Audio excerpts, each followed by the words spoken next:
All right, a follow-up to my series of retirement investing videos. This one addresses the power of compounding interest. Now, Albert Einstein says that the compound interest is the eighth wonder of the world. And he said, he who understands it earns it, he who does not pays it. Just give an example. If you started investing with just $1,000, that's all you had, and you were able to put in $1,000, and for that year you made 8%. At the end of the year, your balance would be $1,080. You don't put any more money, but next year just so happened that the interest rate is also 8%. Your $1,080 you earned last year, this year would make you 8%. That's $1,166. That's the power of compounding interest from the start.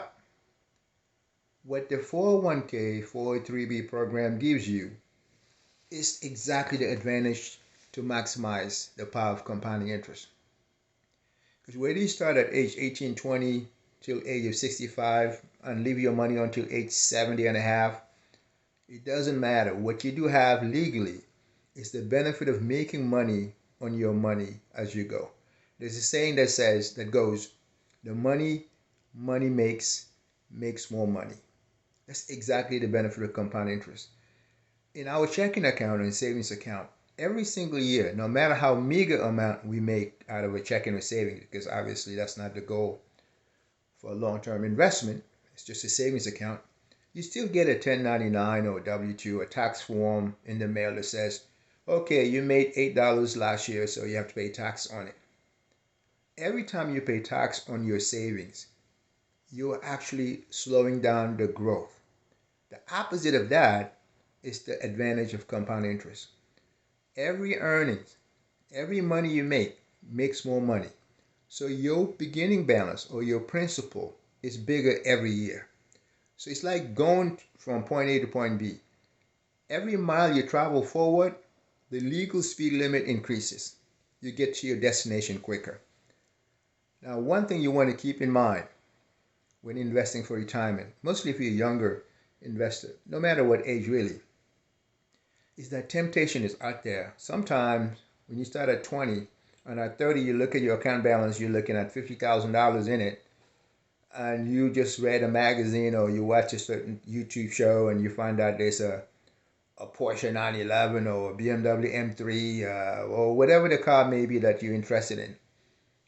Knowing that you can actually take 50% of that money and pay yourself back the interest is temptation that is detrimental. Avoid at all costs to take money out of your retirement for something that's depreciative, like just buying a car. Yes, we understand, and I understand as a retirement specialist, people do have hardship, medical, God forbid, death in the family, or sometimes even people use the money to buy a first-time home. Well, if you take in loan from your 401k, 403b program, you actually pay yourself back the interest. Unlike taking a loan from outside, you pay the lender the interest. Taking a loan from your own account pays you back the interest. But it must not be something you do unless it's the last resort, because it kills the power of compounding interest. If at the point when you're looking at $100,000 and making $8,000 a year, when you used to make $80 a year, you take 50% of it, end up with $50,000. Now at 10%, you only make $5,000. So it really sets you back. It's as if you were 35, 40 years old, and now it's as if you're making the same money you made when you were 22. The only problem with that is that you can never be back to 22, yet your balance is as if you were still 22. That's why the benefit of leaving your money and adding to it, even if you don't add to it, the compounding interest benefit is so vital. That is why Albert Einstein calls it the eighth wonder of the world.